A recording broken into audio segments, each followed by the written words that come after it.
Hi viewers, கொள்ளு தோசை தனி சட்னி பண்ணலாமா? கொல்லை ஒரு 6 மணிலேருந்து 8 மணி நேரம் ஊற வச்சு எடுத்து வச்சுக்கோங்க. அது கூட கொஞ்சம் கொத்தமல்லி இலை, கொஞ்சம் சீரகம், ஒரு துண்டு இஞ்சி, இது எல்லாத்தையுமே போட்டு அரைச்சி ஒரு பேஸ்ட்டாக எடுத்து வச்சுக்கலாம்.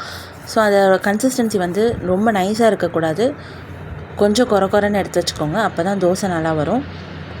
ஸோ அப்படி அரைச்சி வச்சுருக்கிற விழுதை நம்ம நார்மலாக வீட்டில் இருக்கும் இல்லையா தோசை மாவு, ஸோ அது கூட கலந்து எடுத்துக்கலாம்.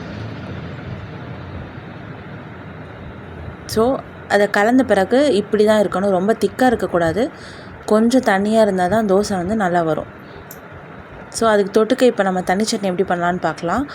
ஒரு 4 பல் பூண்டு, கொஞ்சம் கருவேப்பிலை, ஒரு 1/4 மூடி தேங்காய், ஒரு பெரிய சைஸ் வெங்காயமும் 3 காஞ்ச மிளகாவும் வறுத்து எடுத்து வச்சுருக்கேன். ஸோ நீங்கள் உங்கள் காரத்துக்கு ஏற்ப இன்னொரு காஞ்ச மிளகாவும் போட்டுக்கலாம்.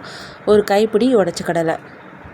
ஸோ இது எல்லாத்தையுமே அரைச்சி நம்ம சட்னி யூஸ்வலாக தாளிப்பு கொடுப்போம் இல்லையா, கடுகு, கருவேப்பிலை, உளுத்தம்பருப்பு, ஸோ இது போட்டு தாளித்து எடுத்து வச்சுக்கலாம். அவ்வளோதான், நம்மளோட கொள்ளு தோசை அண்ட் தனி சட்னி ரெடி. சாப்பிடலாமா?